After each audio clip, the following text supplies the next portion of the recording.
안녕하세요, 다니쌤입니다. 오늘 소개시켜드릴 강의는요, 김명식 강사님의 상린이의 대박 상가 투자 기초편인데요, 전체 강의 중에서 단지 내 상가 투자 시 유의해야 할 7가지에 대해서 소개시켜드리겠습니다. 예전에는 한 10년, 15년, 20년 전만 해도 이 단지 내 상가가 굉장히 인기가 좋았어요. 그래서 경쟁률도 굉장히 높았죠. 그런데 지금은 모든 상가가 좀 시장이 안 좋은 상황이기 때문에 단지 내 상가도 잘 골라서 선택을 해야 됩니다. 우리 김명식 전문가님의 단지 내 상가 투자 시 유의해야 될 7가지가 무엇인지 꼭 한번 들어보시기 바랍니다. 자, 4강입니다. 4강은 우리 상인이 분들이 가장 많이 접근하는 단지 내 상가입니다. 단지 내 상가 아시죠?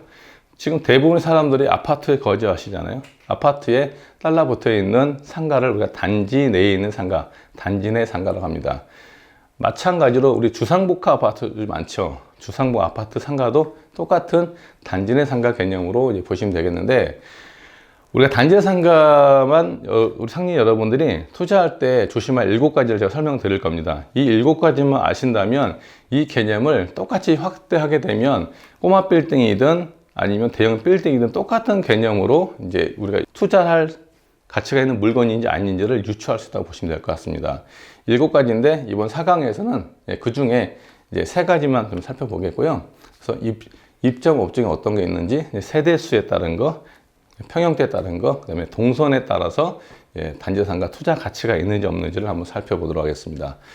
첫 번째는 통상적으로 우리 단지 상가를 우리 상인 여러분들 샀을 때 내 상가가 지금 비어있는 공실 상태 상가를 샀어요. 예를 들어서 샀을 때 1층 걸 사면은, 야, 과연 여기 내가 상가 사서 공실을 면하려면 어떤 업종이 들어올 수 있을까? 이런 개념을 아셔야 돼요. 그래서 가장 무난하게 들어오는 업종이 1층 같은 경우는 부동산, 편의점, 마트, 미용실, 세탁소, 최근에 한 2, 3년 전에 유행한 무인 아이스크림과 무인 커피숍, 노브커피숍도 많이 생겼죠.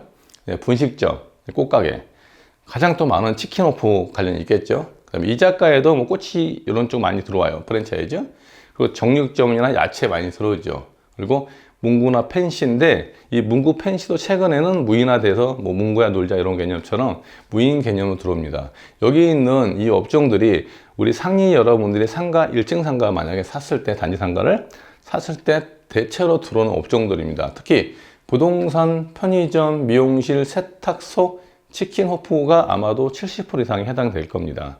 그러니까 이 정도 업종이 만약에 내가 상가에 이런 업종이 들어올 수 있을까라는 생각을 반대로 해보면 여러 상가 투자할 때 좀 각이 나오실 거고, 2층 같은 경우는 많이 보셔서 아실 거예요. 자, 태권도장, 유도도장. 태권도와 유도는 학원이 아닙니다. 이건 나중에 또 혹시나 기회 되면 설명드리겠지만, 태권도, 유도는 도장입니다. 도장. 그래서 태권도장, 유도도장, 그다음에 학원 많죠. 교습소, 뭐 미술 교습소, 뭐 발레 교습소, 수학 교습소 많죠. 공방도 이게 월세 부담이 쌓여 유지가 되기 때문에 보통 2층으로 들어와요. 자, 그리고 가장 또 많은 교회. 자, 의원 같은 경우는 우리 내과, 소아과 이런 것들입니다. 한의원 같은 거. 자, 그리고 2층 같은 경우 월세가 쌓여야 되기 때문에 우리 배달 음식점 있죠. 그런 개념으로 해서 2층에 들어오는 업종들이 이렇게 되어 있습니다. 그래서 우리 상인 여러분들이 기본적으로 단지 상가를 투자할 때 1층과 2층에 어떤 업종이 들어오는지를 아셔야 되고, 하나 팁을 드리자면 절대로 이 개념을 아셔야 돼요. 자, 상인 여러분, 단지 상가에 투자해서 자본이익, 다시 시세차로 있죠? 자본이익을 볼 수 있을까요? 단지 상가를 자본이익 보려고 접근하신 분들은 일단 상가 공부를 다시 하셔야 됩니다. 단지 상가 절대적으로 시세 차익은 없다고 보시는 게 무방합니다. 오로지 그냥 매달 월세를 높은 수익률로 따박따박 받는 개념으로 접근하는 게 단지 상가고, 좀 뒤에 설명드리겠죠. 구분 상가 같은 경우는 이런 시세 차익도 노릴 수가 있어요. 단 조건이 좋은 입지일 경우에 한해서. 어쨌든 단지 상가는 오롯이 그냥 월세를 받는다는 개념 접근하시고, 여기도 초기에 법인들이 이런 마트 같은 경우 많죠. 프랜차이즈, 롯데마트나 이마트, 에브리데이 많죠. 5년간 맞춰놓고 수익률 5% 만들어 놓고 팔아먹는 개념이 있습니다. 그거 샀다가 다 물립니다. 결론적으로는. 그런 식으로 단지 상가는 그냥 작게 월세 받는다는 개념으로 접근하시고 시세 차이는 없다 하고 마음 먹는 게 가장 편합니다. 자, 첫 번째 이제 유의사항이 아파트 세대수입니다. 기본적으로 제일 좋은 거는 1000세대는 넘어야겠죠. 1000세대는 넘어야지 기본적으로 그 동네 돌아다니는 배우 세대가 있겠죠. 1000세대면 2.5인 가족이면 2,500명이 돌아다니는 개념이잖아요. 그리고 500세대, 500세대 미만으로 잡는데 사실 이거는 아무 의미가 없는 게 1000세대는 5000세대는 상관없이 1000세대인데 상가가 막 100개가 있어요. 근데 500세대는 상가 10개밖에 없어요. 그럼 뒤에 후자가 좋겠죠. 그래서 어쨌든 단지 내 세대수는 많으면 좋겠지만 조건이 적정 개수, 상가 개수가 중요하다. 그래서 이 부분이 사실 제일 중요한 부분이고, 저기 서울 같은 경우도 송파 쪽 헬로우시티 같은 경우 어마어마하게 세대수죠. 상가도 어마어마하게 많죠. 그럼 아무 의미가 없어요. 이 세대수도 중요하지만 제일 중요한 거는 적정한 상가 개수가 제일 중요합니다. 이걸 이해하실 거고요. 좀 이따 설명을 좀 드리겠습니다. 자세하게. 자, 두 번째는 아파트 평형대입니다. 이건 상인이 다 아시죠? 뭐 대형 평형대, 뭐 중소형 평형대, 그 다음에 소형 평형대고 우리 또 LH 임대 아파트가 있겠죠. 가장 좋은 케이스는 세 번째 케이스입니다.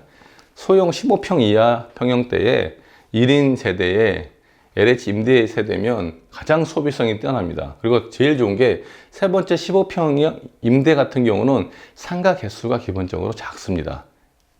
1000세대 해봐도 상가 개수 20개를 안 넘어가요. 그래서 가장 안정적인 투자 쪽이라고 보시면 될 것 같고, 이런 대형 평형대 같은 경우는 굳이 단지 상가 쪽에서 안 먹고 다 빠져나가죠. 그래서 사실은 가장 좋은 아파트 단지 상가 투자는 소형 평형대, 특히 임대 아파트 쪽이 가장 좋은 평형대고, 예를 들어 LH에서 이런 임대 아파트 단지 상가 입찰이 있으면 한 번씩 참가해서 입찰로 도전도 나쁘지 않습니다. 그래서 입찰에서 그 아파트 내에서 슈퍼나 마트가 들어갈 만한 자리 두세 칸 정도를 군으로 입찰 받을 수 있거든요.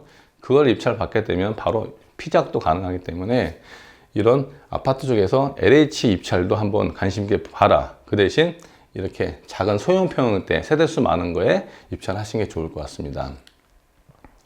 그리고 아파트 동선 개념인데 동선이 제일 중요하죠. 자, 일단은 아파트가 2000세대인데 나갈 수 있는 출입구가 되게 많아요. 출입구, 부출입구, 개구멍을 하는데 우리 이런 개구멍들이 많으면 일단 흘러나가는 데가 많기 때문에 제일 좋은 거는 출구가 적으면 좋습니다.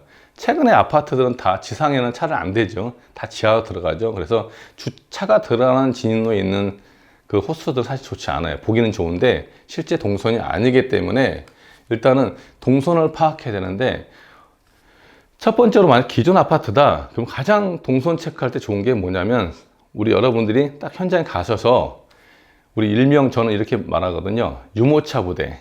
유모차 부대가 어디로 걸어 다니는지를 보시면 돼요.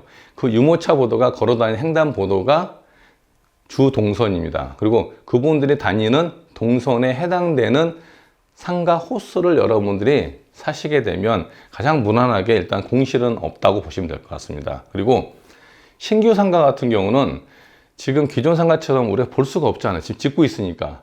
이런 신규 상가는 어떻게 해야 되냐면 우리가 그 분양 받을 때 도면이 있어요. 그 도면을 여러분 열심히 보셔야 돼요.